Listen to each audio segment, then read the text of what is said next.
सृष्टि की संचालनकर्ता जगत जननी माँ, बहन, बेटी, पत्नी, हरेक स्वरूप को नमन, वंदन और प्रणाम।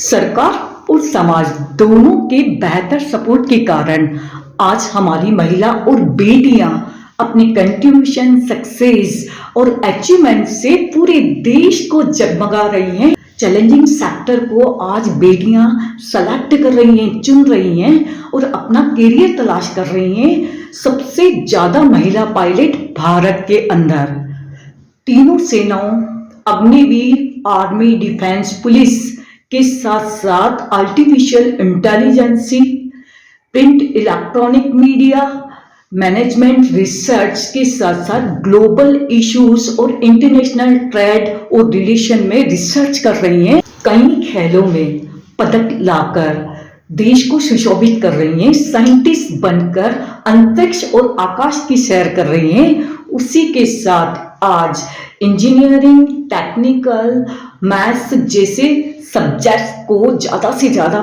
बेटियां लेकर तकनीकी एजुकेशन के माध्यम से देश को संवारने का काम कर रही हैं। घर से लेकर आकाश तक, गांव से शहरों तक और ग्लोबल लेवल तक हमारी पहचान बना रही हैं होनहार बेटियां। अगर हम वैज्ञानिक दृष्टि से देखें तो महिलाओं और बेटियों में हार्मोनल चेंजेस आ रहा है। कैसे? जब एक बेटी और महिला किसी भी कार्य को करने के लिए मना कर देती है, संकोच, हेजिटेशन, भय, डर लगता है या वो अपने आप को असमर्थ मानती है, इसकी जगह अगर वो हर एक जटिल, कठिन, विपरीत परेशानियां, दुखदायी परिस्थितियों में भी आनंद महसूस करने लग गई है, खुशी, प्रसन्नता, ऊर्जा महसूस करने लग गई है, उसका हौसला और प्रोत्साहन बढ़ रहा है, इसका मतलब है कि उसमें एक ऐसा बदलाव आ रहा है जिसको हम शरीर विज्ञान की भाषा में बोलते हैं एपिनेफ्रिन हार्मोन्स और नोर एपिनेफ्रिन हार्मोन्स का जब बैलेंस रहता है तब तक तो सब कुछ ठीक ठाक चलता है, लेकिन जब दोनों का इम्बैलेंस हो जाता है तो महिलाओं में तनाव और अपने आप को पीछे हटाने की स्थिति आ जाती है। ऐसे में आज महिलाओं के हार्मोनल चेंजेस को अगर हम देखें तो नोर एपिनेफ्रिन की ओर महिलाएं बढ़ रही हैं, जिससे उनको साहस, पराक्रम, शौर्य और ऐसा उत्साह उनके अंदर जागृत हो रहा है कि धीरे धीरे ये पूरा वातावरण चेंज हो रहा है। साथ ही यूज और डिसयूज का प्रिंसिपल जो है वो आज के क्षेत्र में हर एक के ऊपर लागू होता है।